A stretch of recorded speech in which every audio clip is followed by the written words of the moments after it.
കേരളത്തിൽ നിയമസഭാ തിരഞ്ഞെടുപ്പ് അടുത്തിരിക്കുകയാണ്. ഏപ്രിലോ മെയിലോ തിരഞ്ഞെടുപ്പ് നടക്കും. പുതിയ വോട്ടർമാർക്ക് ഇപ്പോൾ അപേക്ഷിച്ചാൽ ഈ തിരഞ്ഞെടുപ്പിൽ വോട്ട് ചെയ്യാവുന്നതാണ്.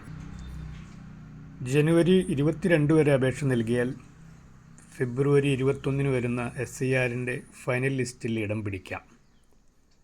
അതല്ല, അതിനുശേഷവും, അതായത് എന്നാണോ നമ്മുടെ നിയമസഭാ തിരഞ്ഞെടുപ്പിൻ്റെ നാമനിർദ്ദേശ പത്രിക സമർപ്പണത്തിൻ്റെ അവസാന ദിവസം വരെയും സപ്ലിമെൻ്ററി ലിസ്റ്റിലും വോട്ട് ചേർക്കാവുന്നതാണ്. വോട്ട് ചേർക്കുന്നതിന് ഇലക്ഷൻ കമ്മീഷൻ്റെ ECI.gov.in എന്ന സൈറ്റിൽ കയറി ഫോം 6 തിരഞ്ഞെടുത്ത് ന്യൂ വോട്ടർ രജിസ്ട്രേഷൻ എന്ന മെനു ക്ലിക്ക് ചെയ്താൽ മതി.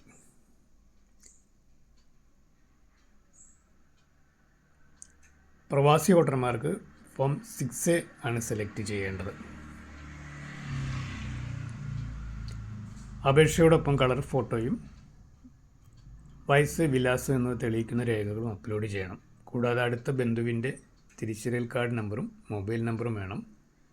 ഇത്രയും കൊടുത്തു കഴിഞ്ഞാൽ BLOമാർ നേരിട്ട് വീട്ടിലെത്തി അപേക്ഷ പരിശോധിച്ച് അന്തിമ പട്ടികയിൽ ഉൾപ്പെടുത്തും.